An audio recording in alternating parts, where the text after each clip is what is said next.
Liverpool 3-0. Corner taken quickly, Origi! Está jogado Cristiano Ronaldo, vai embora Cristiano Ronaldo, bateu, golo. Balotelli, Aguero! Posse de bola para Portugal, vai Éder, chuta!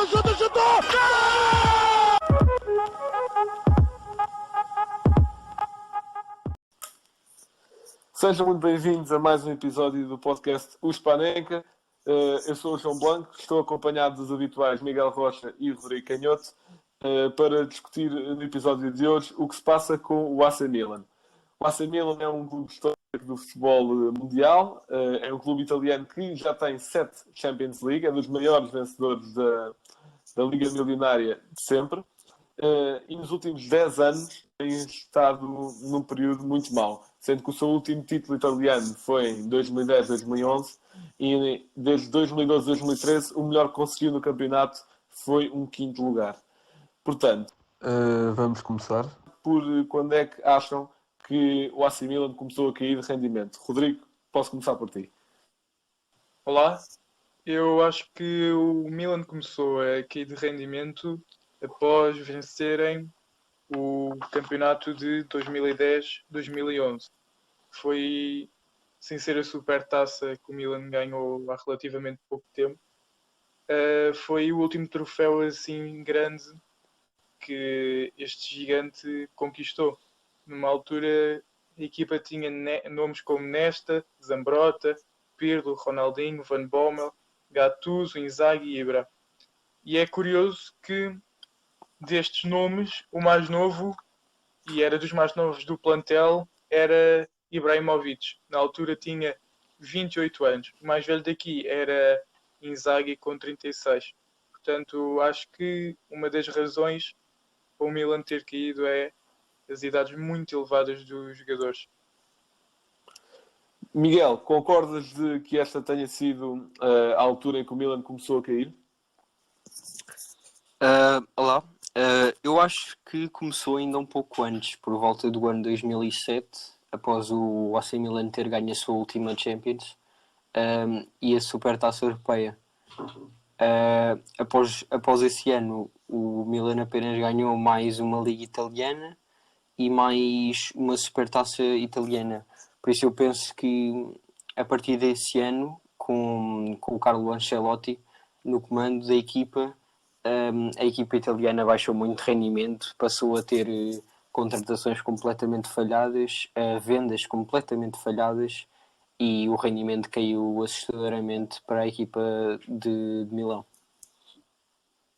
Eu tenho de discordar contigo e concordar com o Rodrigo. Eu acho que eles só começaram a cair de rendimento após o seu último campeonato italiano, porque por muito que já não tivessem o desempenho que tinham na Liga dos Campeões, ganhar o campeonato italiano não é fácil, especialmente naquela altura em que ainda estávamos a transitar da época do futebol de Itália na década de 2000 para 2010. São estilos de futebol totalmente diferentes. Portanto, eu acho que isso ainda é bastante difícil de conquistar. Agora, há inúmeras razões pelas quais o Milan pode ter caído de forma. Vamos tentar abordar um bocadinho de cada uma. Rodrigo, pegaste aí na questão das idades do último plantel do Milan, ganhou a Liga Italiana, já era muito velho. O que levou a que entre 2011 e 2013 muitos dos seus jogadores saíssem a custo zero, porque já estavam mais velhos. Por exemplo, Pirlo, Gattuso, Nesta, Van Bommel, Seedorf, sendo que eram todos possíveis capitães do Milan e grandes vozes dentro do balneário. Portanto, Rodrigo, achas este ponto importante? Sim, claro que sim. Desses jogadores que falaste, Gattuso, Pirlo, Nesta e Seedorf estavam na conquista da Champions League do Milan frente ao Liverpool. Um jogo ganho pela equipa de Milão por 2-1, 2 golos do Inzaghi e era uma equipa recheada de grandes nomes. Eu estou agora a ver aqui o 11 inicial. Temos Dida, Maldini, Nesta, já falámos do Pirlo, Gattuso, Seedorf, Kaká e Inzaghi. Se não me engano, o jogador mais jovem que está aqui na altura era o Kaká. Ainda havia Cafu no banco, que, se não me engano, se não é o jogador mais velho sempre a jogar uma final de Champions, é dos jogadores mais velhos, jogadores de campo. Daqui, talvez, Kaká, na altura, teria os seus 22 anos, por isso o Milan teve sempre um plantel recheado de jogadores muito velhos. Uma curiosidade sobre essa final, enquanto que o Milan tinha este plantel recheado de grandes jogadores, uma cartada do Liverpool foi Peter Crouch. Portanto, podia-se ver bem a diferença que havia do gigante Milan para outro grande clube da Europa, o Liverpool. Eu acho que um dos grandes problemas do Milan foi a falta de capacidade para conseguir renovar o plantel. Como o Miguel há bocado referiu, são muitas compras falhadas. O exemplo de Paquetá, Balotelli, Telar, o próprio Ronaldinho não foi o que se esperou, e Alexandre Pato. E os jogadores da formação, até agora, penso que só Donnarumma é que se afirmou na equipa do Milan. Balotelli não é da formação, mas El Shaarawy, por exemplo, que era assim a joia do Milan, hoje em dia está na China. Portanto, acho que há um grande problema de renovar o plantel da equipa de Milão. Miguel? Sim, eu concordo com a opinião do Rodrigo. Acho que as idades das últimas equipas do Milan é um fator que pode ter levado ao insucesso da equipa. Aqui, na última época em que eles foram campeões, a média de idades era de 29 anos e, é verdade, estava recheada de jogadores que já tinham dado as suas provas no futebol mundial, como Seedorf, Tiago Silva, que estava a começar ainda nesta altura, Nesta, que mesmo com 35 anos era um grande defesa, Gattuso, que depois mais tarde veio a ser treinador do Milan, Inzaghi, Pato, que ainda tinha 21 anos na altura, Ibrahimovic, Ronaldinho.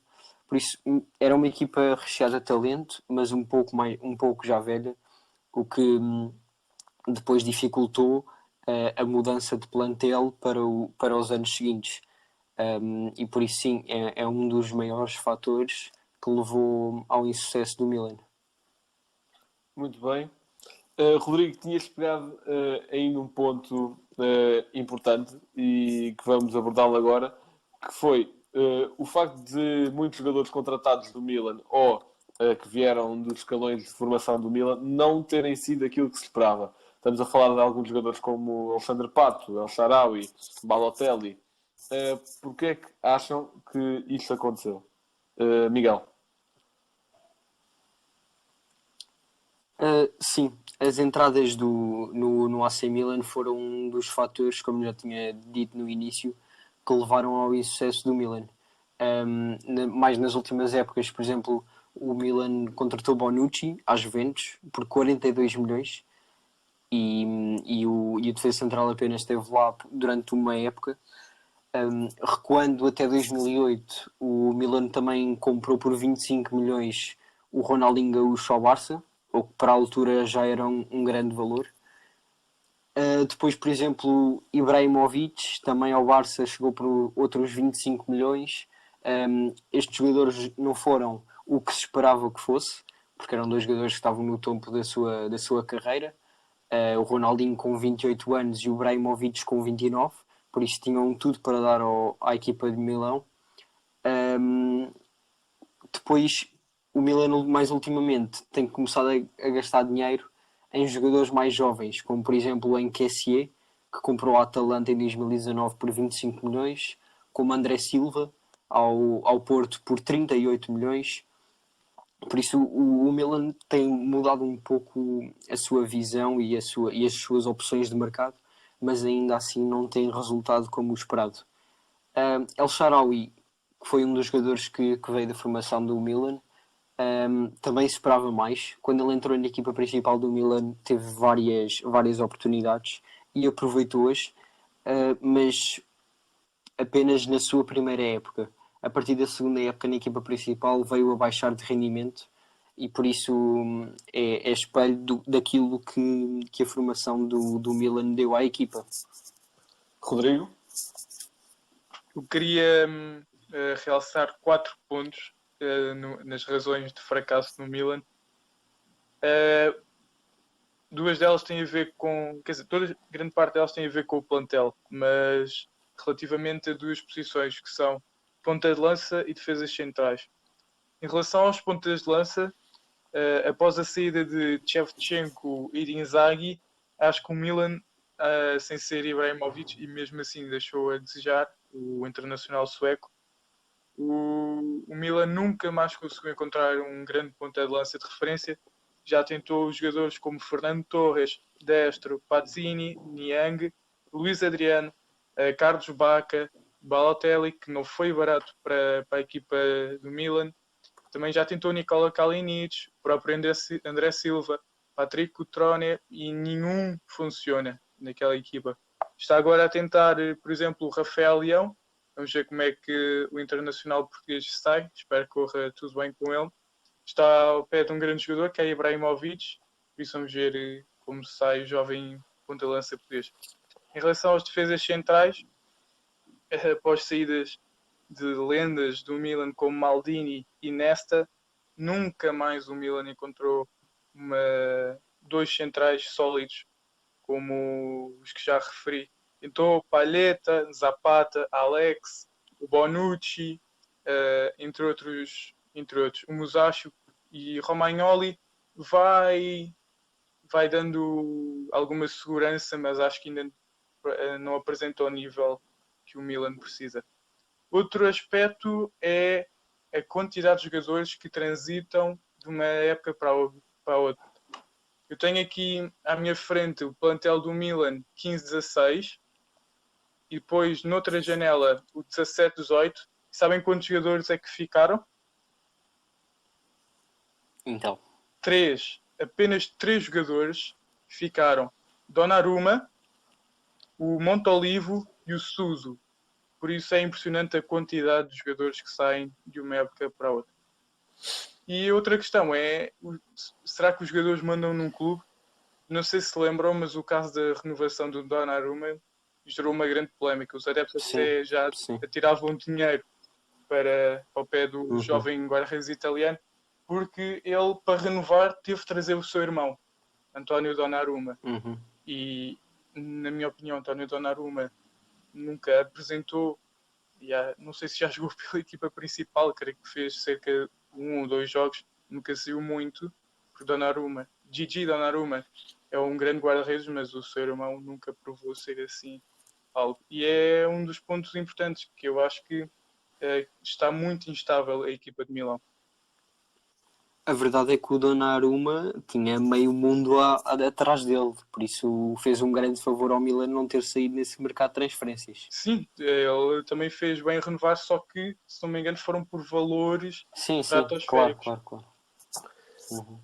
Por acaso, pegando naquela parte em que tu estavas a falar dos pontas de lança, eu não acho que não tenha havido nenhum ponta de lança que tenha alçado no Milan depois da saída da primeira passagem de Ibrahimovic pelo clube. Eu acho que até no passado recente houve um que encaixou, que é Piatek. Só que em meia época eu acho que ele fez 14 golos pelo Milan, algo muito bom, sendo que a equipa é tão instável como estamos a perceber. Só que depois, uma época a seguir, contando de janeiro a janeiro, ele é emprestado ao Hertha Berlim. Não, vendido? Vendido, pronto, ainda bem que me corrigiste. Portanto, eu juro que não percebi quando ouvi essa notícia. Sendo que tinha sido o melhor ponta de lança do AC Milan tranquilamente nos últimos 9, 10 anos. Depois, vendem-no para dar espaço a Rafael Leão, que, pronto, é um jogador jovem, que vai evoluir se tudo correr bem. E ao seu antigo ponta de lança de mínimo bom rendimento, Ibrahimovic. Só que a diferença é que Ibrahimovic já está com mais de 10 anos. Óbvio que Zlatan já provou que a idade para ele não é um problema, ele vai jogar bem até com 60 anos. Mas vender assim um ponta de lança que estava a dar tão bons sinais, acho Não percebi mesmo.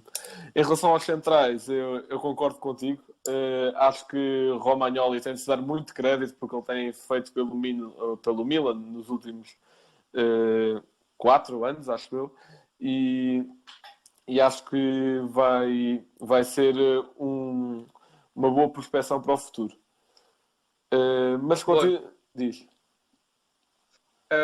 O Piatek, quando chegou ao Milan, na época 18-19, realizou 21 jogos, 11 golos. Mas esta época tinha feito 20 jogos e apenas 5 golos. Por isso houve uma queda de rendimento enorme. E ele no Hertha de Berlim, quer dizer, tivemos a paragem, é verdade. Se não me engano, ele foi para lá em janeiro. Tivemos a paragem, mas a média não é assim muito diferente daquela que ele tinha no Milan. Pelo Hertha de Berlim são 7 jogos, 2 golos. Por isso houve qualquer coisa em meio ano no Milan que fez com que as coisas corressem mal. Sim, mas entretanto o Milan também trocou de treinador. Trocou de Gattuso, que foi com quem ele fez aquele bom rendimento, para Giampaolo e depois para Pioli. Portanto, acho que a troca de treinador e a troca de sistema também pode ter um pouco a ver com isso, e não por falta de qualidade do jogador.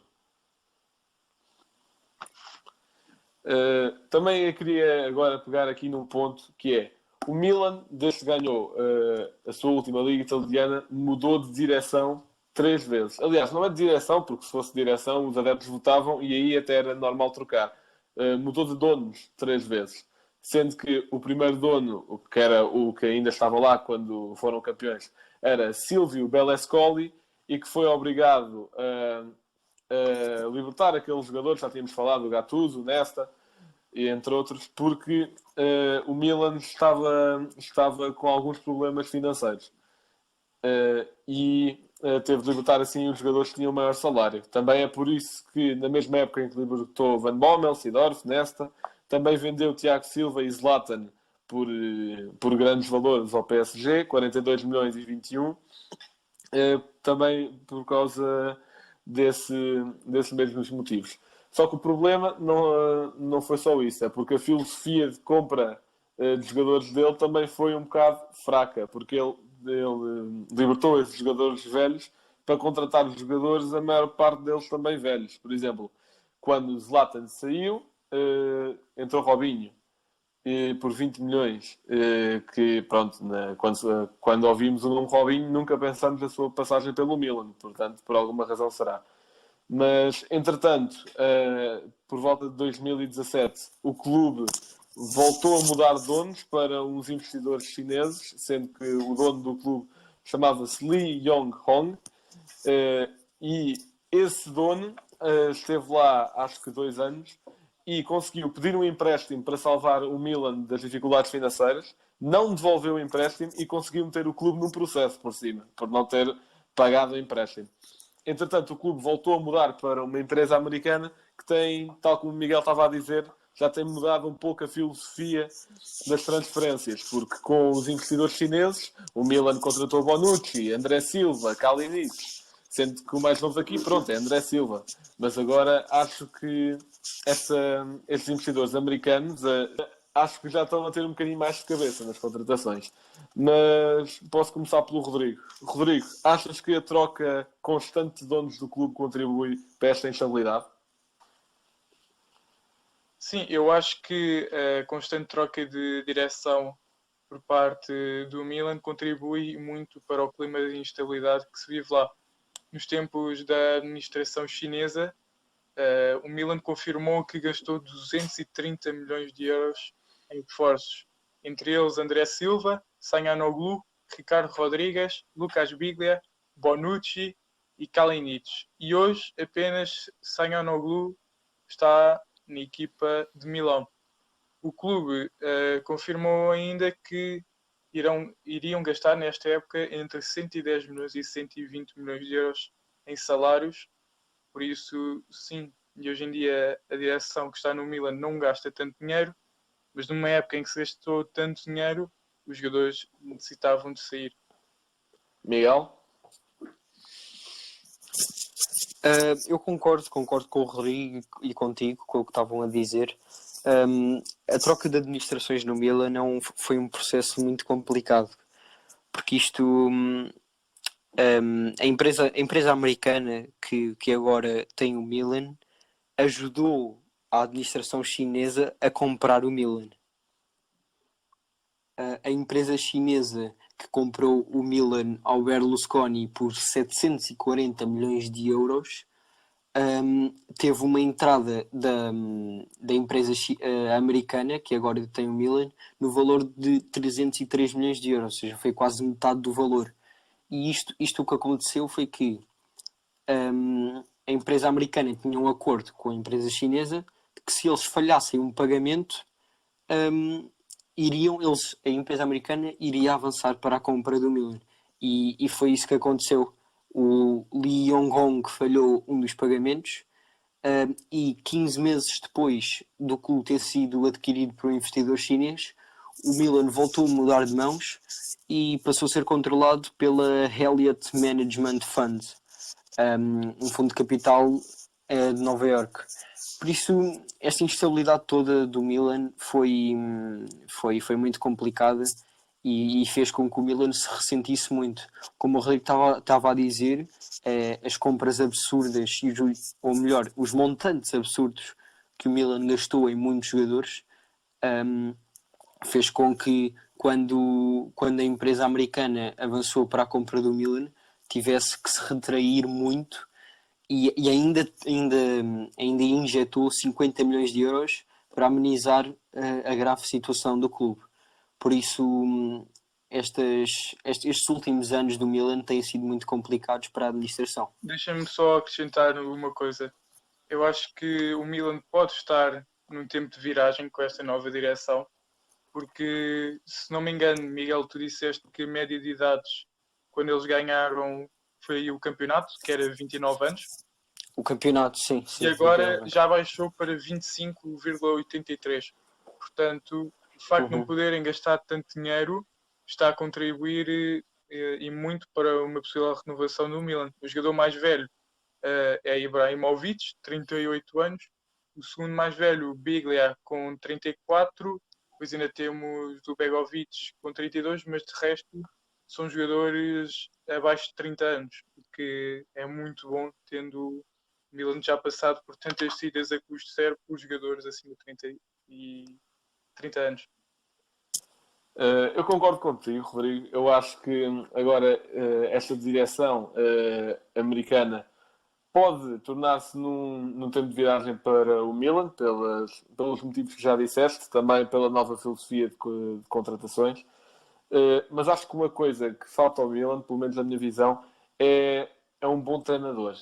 Porque Pioli tem estado, desde que Pioli assumiu o comando técnico do Milan, no Milan vê-se que está a melhorar o seu futebol do que o futebol jogado com Gianpaolo.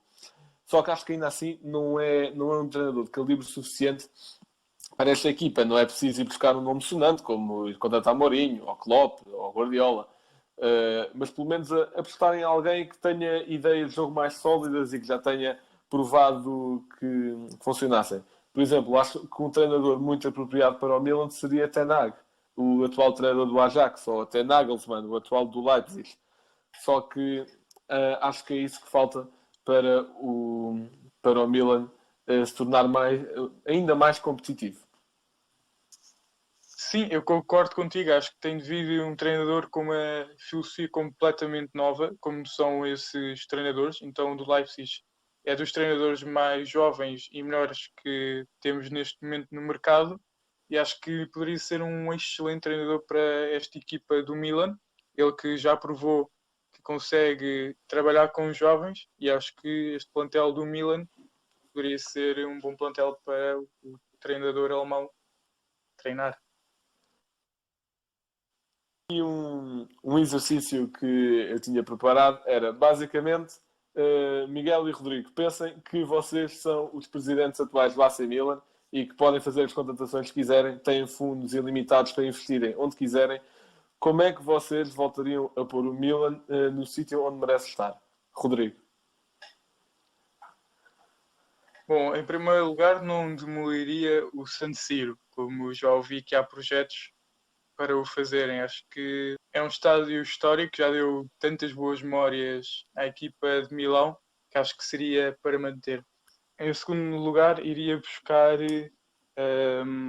lendas do Milan, como Kaká, Weah, Shevchenko, para ocuparem algum lugar na direção, que é para também ensinarem os jogadores mais novos a sentirem o que foi o verdadeiro Milan. E eles estando na direção, poderiam ajudar a ir buscar também jovens jogadores, que seria o meu terceiro ponto para conseguir levantar o Milan, que era a contratação de jovens jogadores e de preferência que o meu treinador pedisse.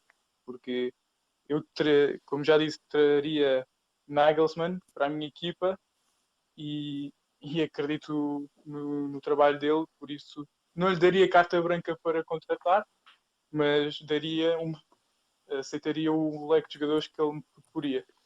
Miguel?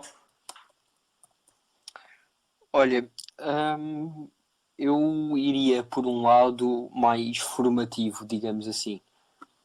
Eu reparei que, por exemplo, em 2002, 2003, quando o Milan foi campeão europeu, o plantel era formado por cerca de 20 jogadores italianos. E atualmente o plantel tem apenas 8 jogadores italianos. Por isso eu ia apostar na formação, principalmente, e trazer jogadores, diria que já tinham passado o seu pico, por volta dos seus 32 anos, apenas uns 3 ou 4, para darem aquele ambiente de balneário e ensinarem muito aos mais jovens, como por exemplo, acho que é o que o Zlatan Ibrahimovic está agora a fazer, embora tenha 38 anos, mas parece ter 25. Quanto aos treinadores, eu acho que é sempre difícil escolher um para um clube que está a passar um mau bocado. Ainda assim, vou destacar 3 hipóteses, principalmente, e todas elas já tiveram a sua história com o Milan. Carlo Ancelotti, como treinador, já ganhou 2 Champions e muitos títulos italianos, e ainda Massimiliano Allegri, que foi o último treinador a ganhar o Scudetto com o AC Milan.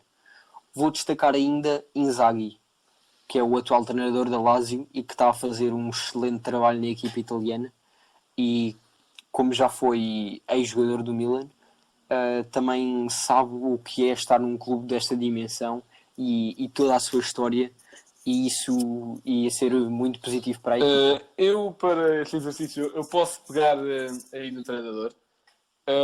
Por exemplo, eu não traria Nagelsmann, por muito que gosto bastante do trabalho dele no Leipzig, mas também não traria antigos treinadores que tenham sido ou treinadores ou jogadores no Milan. Isto porquê?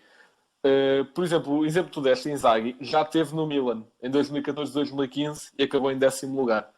Portanto, por muito que ele agora tenha melhorado, aliás, gosto muito de ver a Lazio jogar. Sim, exatamente. Era mais por aí, pelo nível em que ele tinha chegado. Aliás, eu adoro ver a Lazio. Lazio jogar. Acho que é uma das equipas que gosto mais de ver jogar esta época. Mas ainda assim, eu optaria por Ten Hag, porque acho que é um treinador que já precisa dar um salto para uma equipa do top 5 europeu, e já provou que faz um excelente trabalho nos clubes onde passa, pelas semifinais alcançadas na época passada, onde eliminou a Juventus e o Real. Em relação a pôr novos jogadores na equipa principal, eu não entraria tanto por investir nos escalões de formação, porque, como podemos perceber, a geração italiana do momento não é a melhor. Tem alguns talentos como Mancini, Cutrone, inclusive alguns jogadores jovens do plantel do Milan, como Gabbia e o filho do Maldini, mas esta geração italiana já deu a entender que não é tão boa como a anterior. Portanto, eu optaria pela opção do Rodrigo, que era ir contratar jogadores jovens e que já tenham demonstrado a sua qualidade. Na vida real, há a possibilidade do Milan trocar Lucas Paquetá, que não se tem afirmado na equipa titular, por Florentino Luís do Benfica. Eu acho que seria um bom negócio para os dois clubes, mas eu entraria um bocadinho mais por aí. E numa vertente um bocadinho mais financeira, para tentar fazer mais algum dinheiro, eu contrataria para a direção, como o Rodrigo tinha dito, alguma antiga glória do Milan, para interagir com os adeptos, para fazer alguns eventos onde se pudesse interagir mais com os adeptos e para arrecadar algum dinheiro também em bilhetes para jogos e essas questões. Portanto, para acabar o episódio, gostaria de que vocês escolhessem os vossos 2 jogadores antigos do Milan, até pode ser do século passado, da história toda do Milan, que falar. Peraí, Os dois jogadores e não se percebeu. Antes. Não, mas antes. Eu não percebi isso, mas antes de passares para aí, deixa-me só fazer a retificação. Depois diz isso. Portanto, diz só isso. Portanto, para passarmos aqui, deixa-me só de fazer a retificação. Espera aí. Só uma pequena retificação foi que o treinador que eu tinha escolhido para treinar o Milan é o Simone Inzaghi, o ex-jogador da Lazio e não do Milan. Ele que é irmão de Pippo Inzaghi, que assim jogou no Milan, mas que agora treina o Benevento. Erros acontecem. Para concluir, gostaria de cada um de nós escolhesse da época antiga ou atual do Milan, da história, os 2 jogadores que vocês acham que tenham sido os mais marcantes, e podem pegar em alguns e discutir quais é que escolhem e o porquê, mas escolham só 2.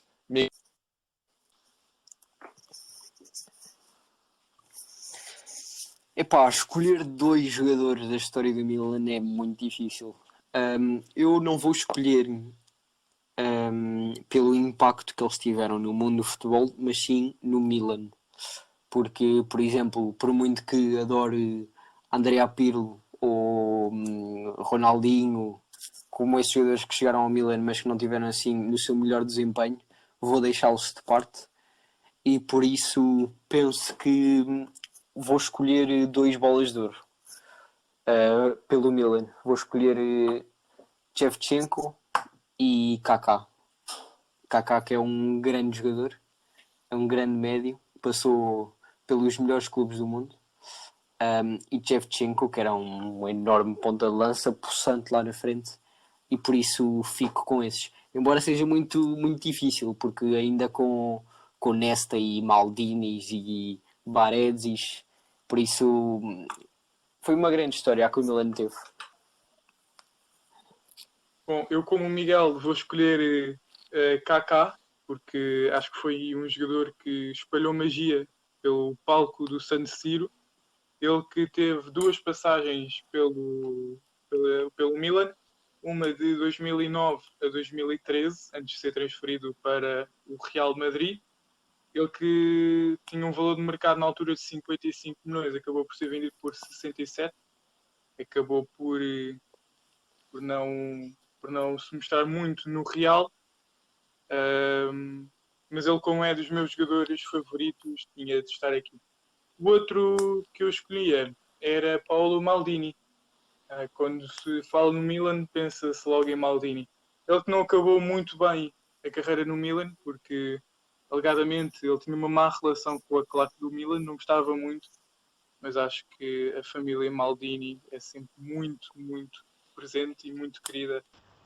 Bem, Para mim, eu também vou escolher Maldini por essas razões que acabaste de dizer, portanto não te vou repetir, mas para ter também um representante daquela época do Milan, onde chamava-se o Milan dos holandeses, eu vou escolher Ruud Gullit, que acho que também ganhou a bola de ouro enquanto jogava pelo Milan, exatamente por ter revolucionado tanto no Milan como no Chelsea a definição do médium box-to-box, e pronto, por ter sido um dos melhores jogadores da história do Milan, eu fico com esses 2. Bom, estamos a chegar ao final deste episódio, mas como não poderia deixar de ser, temos um facto, uma curiosidade sobre o futebol, portanto, Blanco, quando Então, quiser. o facto de hoje é: a Groenlândia não pode juntar-se à FIFA por não ter campos de futebol de relva natural suficientes. Yeah. O quê? Sério? Pronto, mas não é que eu não acredito que a Groenlândia se juntasse à FIFA seria candidata a ganhar o campeonato do mundo, mas eu acho que todos os países deviam ter a oportunidade de experienciar o futebol internacional. Claro. Então pronto, terem ouvido este episódio sobre o AC Milan. Fiquem atentos aos próximos. Podem também seguir-nos no Instagram, Twitter, Spotify e YouTube. E muito obrigado por terem ouvido. Até à próxima. Liverpool 3-0. Corner taken quickly, Origi! Está jogado Cristiano Ronaldo. Vai embora Cristiano Ronaldo. Mete. Bateu. Golo. Balotelli, Aguero! Posse de bola para Portugal, vai Éder, chuta! Gol!